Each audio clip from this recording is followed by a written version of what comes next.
काळ आला पेटलेल्या वासनांनी, धाड पडली गिधाडी, वेढले दुशासनांनी.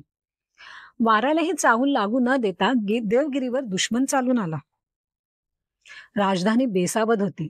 राजा रामदेवराय यादव गाफील होता. स्वराज्याची तर सीमा दुभंगली. पठाणी फौज घेऊन अल्लाउद्दीन खलजी आक्रंदत आक्रोशत देवगिरीवर येऊन धडकला. भयंकर हल्ले सुरू झाले. यावेळी रामदेवरावांचे सैन्य व सेनापती राजधानीत नव्हतेच. वखवकलेल्या पठाणांची झडप पडली मराठ्यांच्या लक्ष्मीवर. पठाणानं भयंकर लुटालूट आणि भयानक अत्याचार सुरू केले. करून किंकाळ्यांनी आभाळ तडकले. देवगिरी नगरी रक्ताने चिंब भिजून गेली. कोणी वाली उरला नाही. गडावरून रामदेवराय प्रतिकार करीत होता, पण ती धडपड केविलवाणी होती.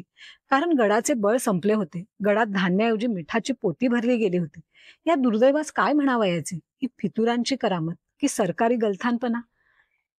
युवराज सिंघनदेव उर्फ शंकरदेव बाहेरून फौजा घेऊन पठाणावर चालून आला, पण त्याचा पराभव झाला. आता सर्व आशा संपली. रामदेवराय अल्लाउद्दीनास बिनशर्त शरण गेला. अल्लाउद्दीनाने मागणी केली कोट्यावधी रुपयांच्या संपत्तीची आणि रामदेवरावच्या राजकन्येची. दिली, द्यावीच लागली. या राजकन्येचे नाव होते ज्येष्ठापल्ली उर्फ जेठाई. रामदेवरावाने दरवर्षी प्रचंड खंडणी देण्याचे मान्य केले. अवघ्या पंधरवड्याच्या लढाईनंतर मराठ्यांचा राजा पठाणांचा मांडलिक गुलाम झाला. देवगिरी वेदनाने विभळत होते. पठाण उन्मादाने हसत होते. मराठ्यांची संपत्ती गेली, राजकन्या गेली, स्वतंत्रता गेली, अब्रू गेली. हा दुर्दैवी दिवस होता शनिवार दिनांक 6 फेब्रुवारी 1294. राजकारणात आणि रणांगणात अत्यंत दक्ष असावे लागते. प्रतिबते इतकेच. जरा जरी बेसावध पाऊल पडले तरी परिणाम भोगावे लागतात पुढे पिढ्यानपिढ्यांना. मनुष्यबळ, शस्त्रबळ, द्रव्यबळ, बुद्धिबळ आणि बलाढ्य सह्याद्री पाठीशी असूनही महाराष्ट्र हरला. गुलामगिरीत पडला, कमी पडला स्वाभिमान आणि कर्तव्य तत्परता. पठाणांचा आणि अशा परक्यांचा प्रचंड हैदोस सतत 500 वर्षे उत्तर भारतात चालू होता. तरीही महाराष्ट्राचे यादवराजे गाफील होते. त्याचा परिणाम हा असा इतका भयंकर. केवळ गाफीलपणामुळे महाराष्ट्र पठाणी सुलतानांच्या गुलामगिरीत पडला. मराठ्यांची भूमी, समुद्र, सह्याद्री, धर्म आणि भाषा सुलतानाच्या बंदिवासात पडली. मराठ्यांच्या संस्कृतीची प्रतिष्ठा संपली. कुचेष्टा सुरू झाली. अत्याचार आणि अपमान फुलत्या निखाऱ्यासारखे मराठी संसारावर बरसू लागले. वेदनांनी कासावीस झालेला महाराष्ट्र कन्नत विव्हळत जगत होता. काळरात्र दाटली होती.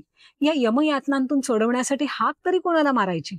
हाक ऐकायला देवळात देव तरी उरले कोठे होते? आशेचा काजवा एवढाही किरण दिसत नव्हता. घोर अंधार. वर्षातल्या 12ही अमावास्यांनी एकवटून एकाच वेळी मराठी मुलूक गिळून टाकला होता. वर्षामागून वर्षे उलटत होती. अशीच उलटत होती शतके. 1, 2, 3 महाराष्ट्रावर सुलतान सत्ता गाजवीत होते. मराठ्यांची बुद्धी आणि तलवार या सुलतानांच्या चाकरीतच आता रमून गेली होती. स्वातंत्र्याची आठवण बुजली होती. हाल आणि अपमान अंगवळणी पडले होते. आता महाराष्ट्राला चटक लागली आपापसातच वैर गाजवायची. विवेक सिंधू आटला होता. ज्ञानेश्वरी अज्ञानाच्या अंधारात हरवली होती. अशाच अंधारा युगात पैठणातील अनाथांचा एक नाथ मराठ्यांच्या देव्हारातील आणि अंतःकरणातील विवेक शक्तीला ओढवून आर्जवित होता. दार उघड बया, दार उघड, दार उघड बया, दार उघड. एकनाथांच्या अखेरच्या काळात इसवी 1590 ते 1605 महाराष्ट्राची पूर्वा उजळली. वेरूळच्या भोसल्यांच्या 2 पुत्रांनी निजामशाहीत सरदारी करता करता देवधर्माची आणि लोकांच्या कल्याणाची कामे करण्याचेही व्रत घेतले. मालोजी राजे व विठोजी राजे हे ते सुपुत्र. भवानी शंकरांचे ते भक्त होते. त्यांनी घृष्णेश्वरांचे मंदिर बांधले. शंभू महादेवाच्या शिखर शिंगणापुरास मालोजीरावांनी एक विशाल तलाव खोदला. पाण्या वाचून लोकांचे हाल या अथांग तलावामुळे संपले. राजांनी तेथेच एक छोटेसे अन्नछत्रही सुरू केले. देव, धर्म आणि जनता यांच्या सेवेची अनेक कामे राजांनी केली. शिखर शिंगणापूरच्या तलावावर व जनमानसात आनंदांचे तरंग उमटू लागले. त्याच काळात मालोजीरावांना पुत्र झाला. त्याचे नाव ठेवले शहाजीराजे.